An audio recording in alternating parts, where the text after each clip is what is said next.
வணக்கம் மக்களே. எபிசோட் 20 ஹரிஜி பாட்காஸ்ட்க்கு உங்க வரவேற்கிறேன். இந்த எபிசோட்ல நம்ம ஒரு முக்கியமான ஒரு நபரை பத்தி பார்க்கலாம். ஒரு ஒரு மிகப்பெரிய எம்பரர்னே சொல்லலாம். நம்ம இவரை பத்தின வீடியோஸ் நான் நிறைய தடவை போட்டிருக்கேன். நம்மளோட இன்ஸ்டா சரி, நான் யூடியூப்லயும் போட்டிருக்கேன். அது மட்டும் இல்லாம ஆரம்ப கட்டத்துல இருந்து என் சேனலை பார்த்துட்டு வரவங்களுக்கு தெரியும். நான் பிலாசபிக்கல் வீடியோ கொஞ்சம் அதிகமா போடுவேன் மற்ற டைப் ஆஃப் கண்டென்ட்டை விட. அப்போ அதுல நிச்சயமா இந்த நபரை பத்தி நான் சொல்லாம இருந்திருக்க மாட்டேன். இவர் பேர் தான் மார்க்கஸ் ஒரிலியஸ். இவர் ரோமன் நாட்டை சேர்ந்த ஒரு மிகப்பெரிய எம்பரருங்க. ரோமன் இப்போ எப்படி இருக்குன்னு தெரியல. இப்போ அப்படி ஒரு கண்ட்ரி ரோமேனியான்னு ஒண்ணு இருக்கு. ஐ திங்க் அது இப்போ உள்ள ரோமன்ஸ் குறிக்கும். பட் அப்போ பாத்தீங்கன்னா கிட்டத்தட்ட இந்தியா, இப்போ இருக்கிற இந்தியா சைஸ் கூட ஒரு பெரிய ஒரு ரீஜியன் தான் ரோமன் எம்பையர்.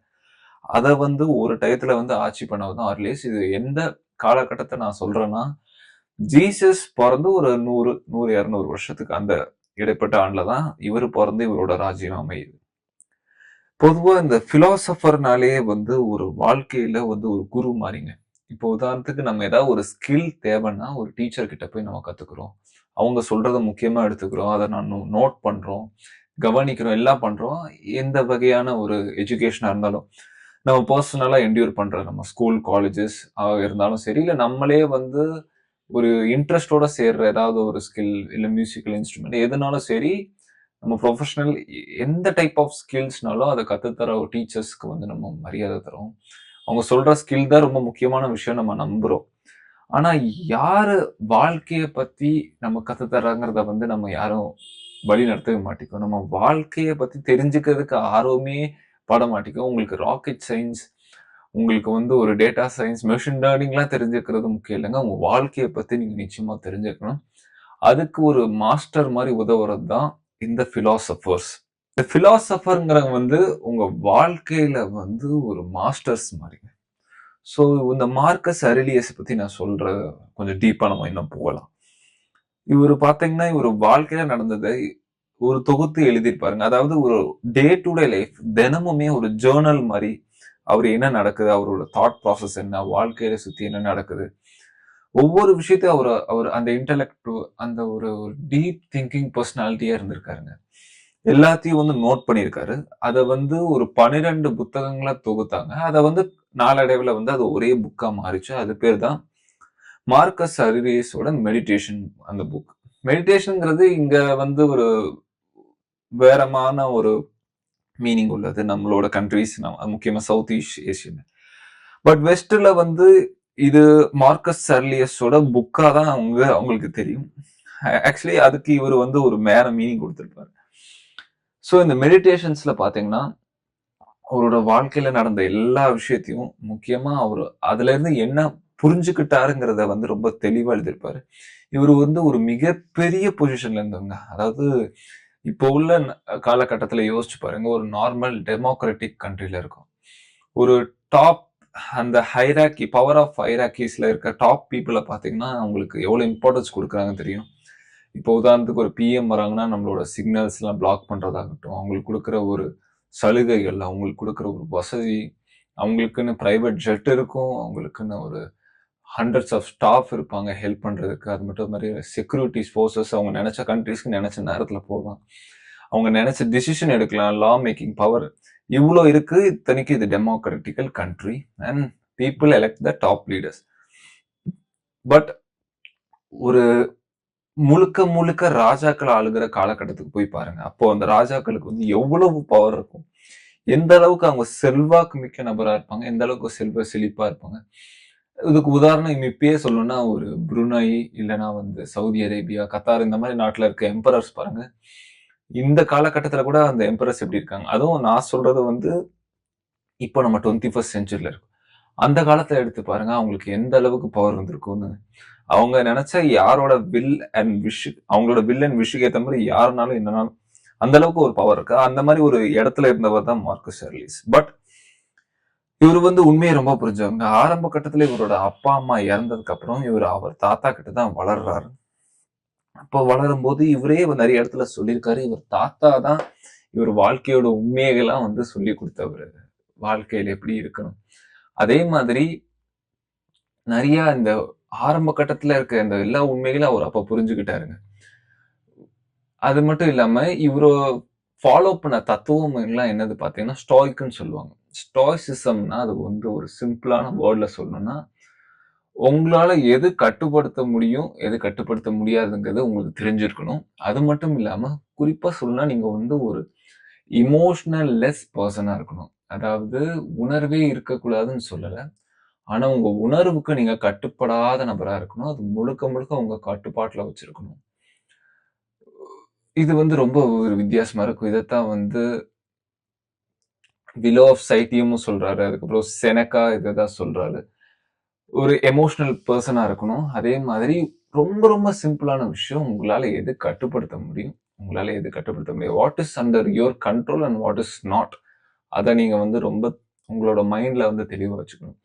அது மட்டும் இல்லாம இப்ப இவரோட மெடிடேஷன் புக்ஸுக்குள்ள நம்ம போலாம். அதுல வந்து அவர் நெறைய தத்துவங்களா தான் இருக்கும். இதுல படிச்சோம்னு வைங்களேன், ஓல்டன் இங்கிலீஷ் இருக்கும். அந்த THY தை, அப்புறம் வந்து வில்ட் இந்த மாரி பழைய இங்கிலீஷ்லாம் பயன்படுத்தியிருப்பாங்க. THOU கிட்டத்தட்ட பைபிள்ல இருக்கிற மாரி இங்கிலீஷ்ல இருக்கும். முழுக்க முழுக்க கோட்ஸ் தாங்க. ஆனா அத வந்து ரொம்ப ரொம்ப அழகா சொல்லியிருப்பாரு நம்ம வாழ்க்கைக்கு தேவையானது. ஒண்ணு என்னதுன்னா, எது சரியில்லாததோ சரியில்லாததுன்னு நெனைக்கிறீங்களோ, அத நீங்க பண்ணாதீங்க. எது உண்மை இல்லன்னு நெனைக்கிறீங்களோ, அத நீங்க சொல்லாதீங்கங்கிறாரு. அதாவது நம்ம வாழ்க்கையில என்ன ஒரு விஷயம் நமக்கு தோணல, நமக்கு ஆழ் மனசுல வந்து அது பண்ணணும்னு தோணியிருக்காதுங்க. அது மேல நமக்கு ஒரு ஈர்ப்பு, இல்ல எங்கேயோ ஒரு தப்பு நடக்குதுங்கிற ஒரு ஒரு விஷயம் தெரியும். இதே விவேகானந்தர் சொல்றாரு, "நீங்க தவறான பாதையில போறீங்கன்னா, நீங்க எவ்வளவு தூரம் போனாலும் திரும்பி வந்துருங்க." அப்படிங்கிறது விவேகானந்தர் இதே தான் சொல்றாரு. இந்த இடத்துல வந்து மார்க்கஸ் அர்லியஸும் அதே தான் சொல்றாரு. "நீங்க சரியில்லாத விஷயம்னு ஒண்ணு நெனைச்சீங்கன்னா, அத பண்ணாதீங்க. அப்பவே நிப்பாட்டுங்க." அதே மாதிரி எது உண்மை இல்லையோ, அத சொல்லவே சொல்லாதீங்கங்கிறது. அதாவது இத நான் இங்கிலீஷ்ல அவர் சொன்ன மொழியில சொல்லணும்னா, அதாவது அவர் சொன்ன மொழி பாணியில சொல்லணும்னா, "if it is not right, do not do it. If it is not true, do not say இட்ங்கிறாரு. இதுதாங்க நம்ம வாழ்க்கையில வந்து கடைபிடிக்க தவறுகிறோம். அடுத்தது பாத்தீங்கன்னா, மைண்டுங்கிறது வந்து நம்ம எந்த அளவுக்கு அத அடாப்ட் பண்ண விடுறோமோ, அதுக்கேத்த மாரி மாறிக்கும். அதே மாதிரி நம்மளோட எபிலிட்டிக்கு தான் அது வந்து அட்ஜஸ்ட் ஆயிக்குமே ஒழிய, அதோட எபிலிட்டிக்கு நம்ம ஆவறதில்ல. ஆனா, நம்ம அப்படிதான் ஆயிக்கிட்டு இருக்கோம்னு நெனச்சுக்கிட்டு இருக்கோங்க. இப்போ உதாரணத்துக்கு உங்களுக்கு ஒரு பிரச்சனை தெரியுது. ஒரு பிரச்சனை வந்து அப்படியே லைஃபே ஒரு இருட்டுற மாரி ஒரு சூழ்நிலைக்கு உங்கள தள்ளுதுன்னா, அதுக்கு காரணம் அந்த பிரச்சனை இல்லங்க. அந்த பிரச்சனைக்கு மேல உள்ள உங்களோட கண்ணோட்டம் தான். அந்த பிரச்சனையே ஒரு பூதாகாரமா எடுக்கிற உங்களோட மனப்பாங்கு தான் அதுக்கு காரணம். அதே மாதிரி தான் அந்த மைண்டுங்கிறது கிட்டத்தட்ட உங்களோட கை, கால் மாரி தாங்க. ஒரு அதிகபட்ச சக்தி உள்ள ஒரு ஒரு ஆர்கன் நெனச்சுக்கோங்க. இல்லன்னா வந்து உங்ககிட்ட அது வந்து ஒரு ஒரு 3வது கை. ஆனா அந்த ஆர்கன நீங்க எப்படி வேணாலும் சப்ஸ்டிட்யூட் பண்ணிக்கலாம். அது உங்களோட 3வது கண்ணுன்னு சொல்லலாம். 2வது ஒரு 3வது காதுன்னு சொல்லலாம். 3வது கைன்னு சொல்லலாம். அந்த மைண்ட் வந்து உங்களுக்கான வேலைய எப்படினாலும் செய்யும். அதே மாதிரி அது உங்களுக்கு எதிராவும் செய்ய வாய்ப்பு இருக்கா? அதுக்கு காரணம் நீங்க அத கட்டுப்படுத்த தவறுறதுனால தான். இப்போ உதாரணத்துக்கு உங்களுக்கு கை இருக்குன்னா, அது உங்களோட கட்டுப்பாட்டுல தான் இருக்கு. ஆனா கைய கட்டுப்படுத்துற மாரி உங்களால மனச இதெல்லாம் வந்து என்னோட அபிப்பிராயத்த சொல்றேன். கைய கட்டுப்படுத்துற மாரி மனச கட்டுப்படுத்த முடியாது. ஏன் இதுக்கு என்ன நான் சொல்ல வரேன்னா, ஆனா அதுக்குன்னு உண்டான ஒரு பலம் இருக்குங்க. அதான் அதுக்குன்னு உண்டான ஒரு திறன் இருக்கு. அத நீங்க கட்டுப்படுத்த தெரிஞ்சீங்கன்னா, அது உங்களுக்கான ஒரு ஸ்லேவா உங்களோட வாழ்நாள் முழுக்க நிச்சயமா அது அது இருக்கிறதுக்கு தான் அது உருவாக்கப்பட்டிருக்கு. அடுத்தது ஒரு முக்கியமான ஒரு விஷயத்த அவரு சொல்றாருங்க. நமக்கு வந்து மத்தவங்கள விட நம்மள தான் நமக்கு ரொம்ப பிடிக்கும். ஆனா நம்ம நம்ம கருத்த விட மத்தவங்க கருத்துக்கு தான் ரொம்ப முக்கியத்துவம் குடுப்போம். இத வந்து அவர் ரொம்ப அழகா சொல்லியிருக்காருங்க. என்னதான் நம்ம வந்து நம்மள பத்தி யோசிப்போம். நம்மள பத்தி கிட்டத்தட்ட ஒரு செல்ஃபிஷ் பெர்சனா இருப்போம். ஒரு ஒரு சில சமயத்துல. அத நம்ம ஒத்துக்கிட்டு தான் ஆகணும். சில சமயம் அதோட அளவு மாறும். அதோட வந்து இது மாறும். நீங்க சில சமயம் முழு நேரமா செல்ஃபிஷ்ஷா இருக்குன்னு நான் சொல்ல வரல. அது கால சூழ்நிலைக்கு மாறும். ஆனா, நீங்க வாழ்க்கையில அதிகமா முக்கியத்துவம் குடுக்குற நபர் நீங்களா தான் இருப்பீங்க. அத நம்ம மறுக்க முடியாது. ஆனா, அந்த ஒரு ஒப்பீனியன் ரிலேட்டடா நம்ம வந்து நம்மளோட ஒப்பீனியனுக்கு குடுக்குறது இல்ல. மத்தவங்களுக்கு ஒப்பீனியன் குடுக்குற ஒரு அக்கறை நமக்கு நம்ம குடுக்குறதே இல்ல. இத தான் நம்ம பண்ண தவறுறோம். அது மட்டும் இல்லாம மார்க்கஸ் அர்லியஸ் வந்து அவரோட முழுக்க முழுக்க அவரோட பதிவுல அவர் முக்கியமா சொல்ற விஷயம் என்னதுன்னா, பிரசன்ட் மொமெண்ட். பிரசன்ட் மொமெண்ட்ங்கிறது தான் உங்களோட வாழ்க்கையில தேவையான ஒரு விஷயம். அதை நீங்க வந்து வளர்த்துக்கோங்க. எந்த ஒரு காலகட்டத்திலையும், எந்த ஒரு சூழ்நிலையிலையும் நீங்க அதை விட்டுறவே விட்டுறாதீங்க. பிரசன்ட் மொமெண்ட்ல தான் நீங்க எப்பவுமே இருக்கணும். அதுதான் வந்து உங்களோட வாழ்க்கைக்கான திறவுகோல், வாழ்க்கையோட லட்சியம். அதுதான் அது வந்து தட் இஸ் நேச்சுரல்ங்கிறாரு. அது வந்து ஒரு ஒரு கோலாவும், அது வந்து ஒரு எய்ம், அது ஒரு ஒரு பெரிய விஷயமா பார்க்கக்கூடாது. அதுதான் இயற்கை. நீங்க வந்து பிரசன்ட் மொமெண்ட்ல தான் இருக்கணுங்க. ஸோ அததான் வந்து அவர் திரும்ப திரும்ப சொல்றாரு. அதுதான் உங்களோட கட்டுப்பாட்டுல இருக்குது. எதிர்காலத்தை நினைச்சு நீங்க வருத்தப்படுறதையோ, இல்ல இறந்த காலத்தை நினைச்சு வருத்தப்படுறத வந்து கைவிட சொல்றாருங்க மார்க்கஸ் அர்லியஸ். முடிஞ்ச அளவுக்கு இல்ல, உங்களால நீங்க வந்து பிரசன்ட் மொமெண்ட்ல தான் வாழ்ந்தாகணுங்க. அதே மாதிரி discard your misceptions. Stop being a jerk like a puppet. Limit yourself to the present. இதுக்கு நான் இப்பதான் இதோட விளக்கம் சொன்னேன். அதுக்கு முன்னாடி சொன்ன வார்த்தைக்கு என்னன்னா, அடுத்தவங்க உங்க மேல இருக்க பெர்செப்ஷனை வந்து விட்டொழிங்க. அது மட்டும் இல்லாம அவங்களோட ஒப்பீனியனுக்கான பப்படா நீங்க இருக்காதீங்க. அவங்களோட ஒப்பீனியனுக்கு ஒரு ஒரு பொம்மை மாதிரி நீங்க இருக்காதீங்க. உங்களோட வாழ்க்கையை உங்களோட ஒப்பீனியன் ரிலேட்டடா வாழுங்க. live a virtuous life அப்படிங்கிறாரு. விர்ச்சுவலஸ் லைஃப்னா உங்களோட செல்ஃப் ரிஃப்ளெக்டிங் பர்சனாலிட்டியா இருக்கணும். உங்களோட இன்னர் ட்ரூ செல்ஃபை நீங்க வந்து வெளியில எக்ஸ்பிரஸ் பண்ணக்கூடிய ஒரு நபரா இருக்கணும். அதுக்கு ரொம்ப முக்கியம் வந்து பிரசன்ட் மொமெண்ட்ல வாடுறது. அதே மாதிரி வந்து அடுத்தவங்கள இருக்க ஒரு ஃபால்ஸ் பிலீஃப், இல்ல ஜட்ஜ்மெண்டல், இல்லைன்னா வந்து ஒரு பயத்தால, இல்லைன்னா ஒரு பதட்டத்தால, இல்ல இது நடந்துருமோ அதையிலேயே வாழ்ந்தீங்கன்னா உங்க ரியாலிட்டி அதுல இருந்து விலகிடும். நீங்க எப்பவுமே வந்து ரியாலிட்டியில வந்து கிளியரா இருங்க. அதுக்கு ஏத்த மாதிரி ரெஸ்பாண்ட் பண்ண கத்துக்கோங்க. அதே மாதிரி டிசையர்ஸ்னாலையும், எக்ஸ்டர்னல் ப்ரெஷர்னாலையும் அதுக்கு நீங்க வந்து ஒரு பப்படா ஆயிடாதீங்க. அதுக்கு ஒரு பொம்மையா மாறிடாதீங்க. உங்ககிட்ட இருக்கிற என்ன கண்ட்ரோல், உங்க எய்மே வந்து உங்ககிட்ட இருக்கிற விஷயத்தையும் அதுக்கான ரியாக்ஷனையும் தான் உங்களால கண்ட்ரோல் பண்ண முடியும். அதுல மட்டும் நீங்க வந்து உங்க எய்மா வச்சுக்கோங்க. இதுதான் ஸ்டாய்சிசம். அது மட்டும் இல்லாம மறுபடியும் அவரு வலியுறுத்துறது, limit yourself to the present. பிரசன்ட்டுக்கு மேல உங்களை நீங்க வந்து வருத்திக்க வேணாம். பாஸ்ட பத்தியும் ஃபியூச்சரை பத்தியும் டிஸ்ட்ராக்ட் பண்ணாதீங்க. அது உங்களோட கட்டுப்பாட்டிலேயே கிடையாது. எப்பவுமே நீங்க focus on the present, act effectively and calmly. இது வந்து நிறைய பேர் சொல்லியிருக்காரு. இதைத்தான் மார்க்கஸ் அர்லியஸும் திரும்ப திரும்ப வலியுறுத்துறாருங்க. அதே மாதிரி இவர் இன்னொரு ஒரு முக்கியமான விஷயம் சொல்றாரு. இது வந்து ஒரு சோம்பலான நபர்களுக்கு வந்து உதவும் நினைக்கிறேன். காலையில நீங்க எந்திரிக்கும் போது இன்னைக்கு வந்து உங்களை வந்து தரைக்குறைவா பேசுற, இல்ல உங்களை மட்டமா மதிக்கிறது, இல்லைன்னா உங்களை வந்து திட்டுறது, இல்ல கேலி செய்யறது, புறங்குறது, இது மாதிரி மோசமா நடத்துற நபர்களை தான் பார்க்க போறீங்கிறத நினைச்சுக்கிட்டே எந்திரிங்க. எப்பவுமே நீங்க வாழ்க்கையில மோசமான நபர்களை சந்திக்கிறதுக்கு தயாரா இருக்கணுங்க. இதனால உங்களுக்கு வந்து அந்த பயம் அதை உங்ககிட்ட இருந்து கொஞ்சம் கொஞ்சமா நழுவும். அதே மாதிரி எல்லா சூழ்நிலையும் எதிர்கொள்ள ஒரு மனப்பான்பு, ஒரு மனசக்தி கிட்டத்தட்ட உங்களுக்கு வந்து வரும். மார்க்கஸ் அருளியஸ் முக்கியமான பாயிண்ட்னு என்ன கேட்டீங்கன்னா நான் இதை தான் சொல்லுவேன்.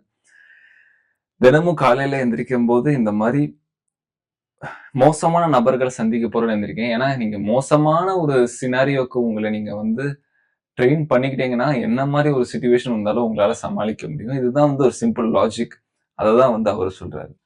டைமுக்கும் இது ரொம்ப முக்கியத்துவம் கொடுத்துருக்காருங்க. டைம் தான் ஒரு ஒரு மனுஷனை தீர்மானிக்கும். அதுல மாற்று கருத்து கிடையாது. அந்த டைம் என்னதுன்னா, don't act or live your life like you live for 1000 years. 1000 10,000 வருஷம் வாழ்றவங்க மாதிரி நீங்க வந்து வாழாதீங்க உங்க வாழ்க்கைய. உங்களுக்கான மரணம் வந்து உங்க கண்ணு முன்னாடி இருக்கு. உங்க தூக்கு கயிறு உங்க கண்ணு முன்னாடி ஆடிக்கிட்டு இருக்குங்கிறத வந்து ஞாபகம் வச்சுக்கோங்க. முழுக்க முழுக்க நிகழ்காலத்துல வாழுங்க. இத மறக்காம இருங்க அப்படிங்கிறாரு. அதாவது நம்ம வந்து சாகா வரம் எதுவும் பெற்று வரலங்க. நமக்குன்னு வந்து ஒரு டைம் ஃப்ரேம் உண்டு. நம்மளோட ஐடியாஸ், நம்மளோட எல்லாமே வந்து அழியக்கூடியதுங்க. அதை எப்பவுமே மறந்துடாதீங்க. அதை நினைவுல வச்சுக்கிட்டே இருங்க. அது வந்து உங்க கண்ணு முன்னாடி இருக்கு. இதுதான் ஸ்டீவ் ஜாப்ஸும் சொல்றாரு. Live your life like it is your last டேங்கிறாரு. அத ஸ்டீவ் ஜாப்ஸ் சொல்றதுதான் மார்க்கஸ் அர்லீஸும் சொல்றாருங்க. உங்க வாழ்க்கையில இதுதான் கடைசி நாள். இல்ல எந்த ஒரு விஷயம் பண்ணாலும் அந்த விஷயத்த நீங்க இன்னைக்கு தான் இப்ப கடைசி தடவ பண்றீங்கங்கிறத ஞாபகம் வச்சுக்கிட்டே பண்ணுங்க. அப்பதான் உங்களோட வந்து அந்த அவேர்னஸ் கிரியேட் ஆகும். ஆனா இத வந்து அவர் அவேர்னஸ் ரிலேட்டடா சொல்லல. அவரு வந்து இன்டலெக்சுவலா சொல்லியிருக்காரு. மார்கஸ் அர்லீஸ் இது மாரி பல கோட்ஸ் அது மாரி அவரோட பல கருத்துக்கள வந்து இவரு ஆழமா வந்து எழுதியிருக்காரு. இவரு எழுதுனதுல இவரோட ஹேபிட்ல முக்கியமான விஷயம் வந்து இவர் ஜர்னலிங் பண்றதுதான். இத நான் வந்து நெறைய பேருக்கு சொல்லுவேன். காலையில எந்திரிச்சு இல்ல இரவு படுக்கும்போது, உங்க நாள்ல நடந்தத வந்து என்னன்னு யோசிச்சு பாருங்க. அதாவது நடந்தத வந்து உங்களால டைம் ஃப்ரேமா நான் எழுத சொல்லல. ஷெட்யூல் இல்லன்னா வந்து ரிப்போர்ட் மாரி பண்ணாம, ஒரு ஜர்னலிங் மாரி பண்ணுங்க அது. ஒரு ஒரு அதுலருந்து உங்களோட எக்ஸ்பீரியன்ஸ் என்னது? இது ஏன் நடந்தது? அதே மாரி ஒரு 10 நாள் கழிச்சு அத திரும்ப படிச்சு பார்த்தீங்கனாலே உங்களுக்கு வித்தியாசமா இருக்கும். ஏன்னா, அன்னைக்கு நீங்க நெனச்ச உள்ள மனப்பான்மை இப்போ இருக்காது. அதுலருந்து நீங்க மாறுபட்டு இருக்கலாம். அதுலருந்து உங்களுக்கு என்ன தெரிய வரும்னா, உங்களோட கருத்து, உங்களோட சிந்தனை, உங்களோட தாட்ஸ் வந்து மாறிக்கிட்டே இருக்கும். ஒரு நாள் நீங்க ஒரு ஒரு விஷயத்த அணுகுன மாரி மறுநாள், இல்ல அடுத்த நாள் அணுகுவீங்கன்னு சொல்ல முடியாது. இது பாசிட்டிவாவும் நான் சொல்றேன், நெகட்டிவாவும் சொல்றேன். இது எப்படி வேணாலும் மாறலாம். அதனால உங்கள நீங்களே வந்து யோசிச்சு பாருங்க. எப்பவுமே வந்து நான் மறுபடியும் சொல்றேன், பிரசன்ட் மொமெண்ட்க்கு வந்து முக்கியத்துவம் குடுங்க. நிகழ்காலம் தான் உங்களோட காலத்த தீர்மானிக்கும். மனுஷனோட வாழ்நாள் வந்து ஈசல் வாழ்நாள் விட குறைவு. என்ன கேட்டீங்கன்னா, அது ஒரு நொடி தான். அந்த நொடி அது வந்து எப்போன்னு கேட்டீங்கன்னா, அது கிடையாது. அது மாறிக்கிட்டே இருக்கும். இன்னைக்கு, இப்போ இப்போ அது வந்து அது அது கடந்து போயிட்டே இருக்கும். அதுதான் சொல்லுவாங்க, "a man cannot wet his feet 2 times in a river." என்னோட இங்கிலீஷ் தவறா இருக்கலாம். ஆனா, ஒரு கா அ நதியில வந்து 2 தடவ கால் வைக்க முடியாதுன்னு சொல்லுவாங்க. அதாவது ஒரு தடவ கால் வச்ச தண்ணி, அந்த தண்ணியும் வந்து போயிரும். நீங்க திரும்ப வைக்கும்போது, அது வந்து புதுசா வர்றது தான். அதே மாரி தாங்க டைம். ரிவர் மாரி தான் அதுவும்.